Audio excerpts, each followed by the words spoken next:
Hi friends, मैं हूं इम्तियाज़ और आज मैं फिर हाज़िर हूं आपके लिए। आप लोगों ने मुझे या जितने मेरे पिछले वीडियोज़ हैं उसमें इतना प्यार दिखाया है, उसके लिए मैं आपका बहुत बहुत आभारी हूं। तो आज हम लोग स्टार्ट करते हैं। सबसे पहले कि अगर आपको किसी भी तरह का कोई भी प्रॉब्लम है या कन्फ्यूजन्स लग रहे हैं आपको, आप मुझे कमेंट करिए। और मेरे कुछ फ्रेंड्स हैं जिन्हें अभी अभी पता चला मैं वीडियोज़ बना रहा हूँ, जो बाहर जाना चाहते हैं, उन्होंने मुझे कुछ सवाल पूछा है पर्सनली, तो मैं आज उस सवाल का जवाब दूंगा कि किस तरह से क्या किया जाए। सो फ्रेंड्स, आज हम लोग स्टार्ट करते हैं कि एक रोल, फार्मासिस्ट का क्या रोल है। इसके बाद में हम लोग ये भी बात करेंगे कि एक नॉन फार्मासिस्ट का क्या रोल है और क्या क्या करना पड़ता है वहाँ जाके, आप एक मेडिकल में क्या क्या काम करते हैं वहाँ पे जाके। तो फर्स्ट ऑफ ऑल हम लोग स्टार्ट करेंगे एक नॉन फार्मासिस्ट, क्या उसकी ड्यूटीज़ है, क्या रिस्पॉन्सिबिलिटीज़ है, किस तरह से उसका मतलब किस तरह से वो काम कर सकता है, किस तरह से वो प्रमोशन पा सकता है। अभी तक हम लोगों ने देखा है कि कैसे हम लोग को रिक्रूटमेंट मिलेगा, एकोमोडेशन मिलेगा, किस तरह से हम लोग का इंटरव्यू लिया जाएगा, किस तरह से हम लोग इंटरव्यू में पास हो सकते हैं, किस तरह से हम लोग आगे वीज़ा प्रोसेसिंग तक हम लोगों ने देखा है। उसके बाद हम लोगों ने ये देखा है कि हम लोग किस तरह से वहाँ पर अपना परफॉर्मेंस देंगे या किस तरह से हम लोग अपना नेक्स्ट लेवल पर जाएंगे। ठीक है, तो ये सब मैंने ऑलरेडी कवर कर चुका हूँ। अब हम लोग नेक्स्ट स्टेप पे जाएंगे कि आपका रिक्रूटमेंट तो हो गया, आपका प्रमोशंस किस बेसिस पे आधार करता है ये मैं आज आपको बताऊंगा। और आप एज अ फार्मासिस्ट आप वहाँ पे जाइए या फिर एक नॉन फार्मासिस्ट आप वहाँ पे जाइए, आपकी क्या क्या ड्यूटीज़ होंगी वहाँ पे। ठीक है, तो फर्स्ट ऑफ ऑल वो स्टार्ट करते हैं एक नॉन फार्मासिस्ट की।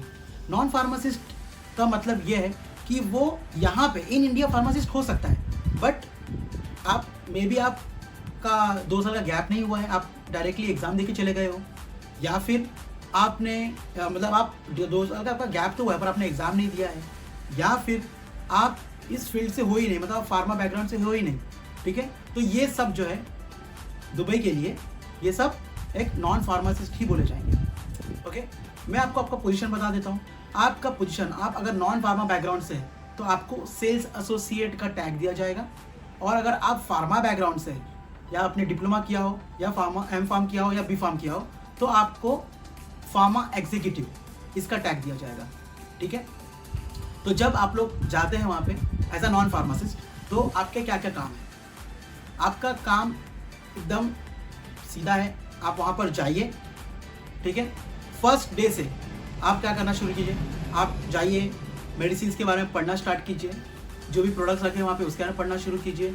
आपके एग्ज़ाम्स होंगे, एग्ज़ाम्स होने के बाद में आपको लोग स्क्रूटिनाइज करेंगे कि आप नेक्स्ट लेवल पे जाने लायक हो कि नहीं हो। अगर आप चले जाते हो, ठीक है, इसके पहले मैं बता दूँ कि जब आप वहाँ पे जाते हो और जब तक आपको आपका प्रमोशन नहीं होता है, आपके पास एक बैच लगा होगा, ट्रेनी का बैच। ठीक है, एक ट्रेनी का बैच होगा। जब तक आप वो एग्ज़ाम क्लियर नहीं कर जाते या फिर जब तक आपका प्रमोशन नहीं मिलता है, तब तक आपको ट्रेनी का बैच हटेगा नहीं। ठीक है, तो जब तक आपका ट्रेनी का बैच हटेगा नहीं, तब तक आप कोई भी कस्टमर्स को अटेंड नहीं कर सकते हो। ठीक है, तो आप अगर कोई कस्टमर्स को अटेंड ही नहीं कर सकते हो तो आपको क्या करना है, आपको मर्चेंडाइजिंग करना है, आपको उधर के बारे में पढ़ना है, सीखना है, समझना है, कस्टमर हैंडलिंग कैसे करते हैं वो देखना है। ठीक है, उसके बाद में जब आप एग्ज़ाम देने जाते हो, आपका क्वालिफिकेशन हो जाता है कि हाँ आप क्वालिफाई कर जाते हो कि आप अब नेक्स्ट लेवल के लिए जाने के रेडी हो, आपका प्रमोशन हो जाता है, वो ट्रेनिंग का बैच आपके ऊपर से हट जाएगा। अब आपका पोजीशन होगा सेल्स एसोसिएट। ये है नॉन फार्मासिस्ट के लिए जो फार्मा बैकग्राउंड से नहीं है। ठीक है, तो जब आप नॉन फार्मासिस्ट हो और आप इसके रिलेटेड नहीं हो तो आपको सेल्स एसोसिएट का टैग दिया जाएगा। वो सेल्स एसोसिएट का टैग, आप क्या क्या काम कर सकते हैं इसमें और आप प्रमोशन होके कौन से लेवल तक जा सकते हैं ये मैं आपको बताऊंगा। फर्स्ट ऑफ ऑल, जब आप सेल्स एसोसिएट है तो आप मेडिसिन छोड़ के आप बाकी सब आइटम्स दे सकते हैं एक कस्टमर को, यानी कि ओटीसी प्रोडक्ट दे सकते हो, ओवर द काउंटर प्रोडक्ट। उसके बाद में कॉस्मेटिक प्रोडक्ट आप दे सकते हो, सप्लीमेंट्स दे सकते हो, सप्लीमेंट सजेस्ट कर सकते हो। ठीक है, सिर्फ आप मेडिसिन कस्टमर्स को नहीं दे सकते। ठीक है, क्योंकि मेडिसिन देने का काम है ओनली एंड ओनली फार्मासिस्ट। मतलब अगर आपको पता भी है कि मेडिसिन कहाँ पे है, आपको लेकर आना मेडिसिन, वो फार्मासिस्ट के हाथ में देना है और वो फार्मासिस्ट ही वो डिस्पेंस करेगा। अगर सपोज आप ये फॉलो नहीं करते हो और कभी खुदा ना खास्ता कभी ऐसा हो गया कि भाई डीएचए ऑफिस से उनके ड्रग इंस्पेक्टर्स आते हैं और उन लोग भी एक कस्टमर बन के ही आएंगे, उन लोग ने आपसे एंटीबायोटिक मांगा, बिना प्रिस्क्रिप्शन के आप कोई मेडिसिन दे नहीं सकते हो। ठीक है, तो अगर आप देते हो मेडिसिन, कोई भी मेडिसिन की बात, सिर्फ एंटीबायोटिक नहीं, कोई भी मेडिसिन की बात, उन लोग कभी भी ऐसा बात करेंगे, काम करेंगे कि वो हाई प्राइस है, तो आपका दिमाग में यही चलेगा कि भाई हाई प्राइस है, चलो फटाक से दे देते हैं। आपको ये गलती कभी नहीं करना। अगर ऐसा होता है तो वहाँ का जो फार्मासिस्ट है उस पर ये फ़ाइन लगा देंगे और स्टोर पे फ़ाइन लगेगा, ठीक है। अगर फार्मेसी पे फ़ाइन लगता है तो वो फ़ाइन आपको देना है, ठीक है। और फार्मेसी पे जो फ़ाइन लगेगा वो कंपनी पे डिपेंड करता है, वो आप पे लगाएंगे या कंपनी पे लगाएंगे, ठीक है। तो आपको मेडिसिन डिस्पेंस नहीं करना है, मेडिसिन हमेशा ला के आपको फार्मासिस्ट के हाथ में ही देना है, कोई भी हाल में, ठीक है। उसके बाद में आप क्या करोगे, आप बाकी उसके अलावा आप बाकी सब कुछ देख सकते हो। OTC product, male grooming product, female grooming product, फिर उसके बाद में कॉस्मेटिक प्रोडक्ट, उसके बाद में skin care product, baby care product, supplements, vitamins, आप ये सब आप दे सकते हो, समझ सकते हो कि भाई कैसा। पहले आप समझ लीजिएगा कि किस तरह से इसको प्रमोट करना है या किस तरह से हमको इसको बेचना है। एक बार आपको इस बात समझ में आती तो आप ये सब में एक्सपर्ट हो जाओगे, आप ये सब काम कर सकते हो। ओके फाइन, अभी हम लोग बात करेंगे एक फार्मासिस्ट की, उसकी क्या ड्यूटीज़ है, उसकी क्या रिस्पॉन्सिबिलिटीज़ है। तो एक फार्मासिस्ट जब वहाँ पे जाता है, ठीक है, तो जब वहाँ पे वो चले गया उसके बाद उसका क्या काम है। सबसे पहले उसके पास एक ट्रेनिंग बैच होगा जिसमें वो ट्रेन होगा पहले, ठीक है। पहले उसको ट्रेनिंग दी जाएगी, सेम वैसे ही ट्रेनिंग जो एक नॉन फार्मासिस्ट को दी गई थी, सेम उसी तरह की आपको ट्रेनिंग दी जाएगी। आपको सब कुछ सिखाया जाएगा, मतलब मेडिसिन के बारे में, कॉस्मेटिक्स के बारे में, स्किन केयर प्रोडक्ट के बारे में, male grooming product, female grooming product, ठीक है। उसके बाद में आपको वाइटामिन्स, सप्लीमेंट्स, प्रोटीन्स, ये सब कुछ सिखाया जाएगा। आपको थोड़ा थोड़ा करके सीखना है और उसके बारे में आपको क्या क्रॉस प्रमोट कर सकते हो आप, ये भी सीखना आपको, क्योंकि मोस्टली सभी कंपनी इस पर डिपेंडेंट होती है कि हम लोग आपको क्या एक्स्ट्रा करके दे देते हैं।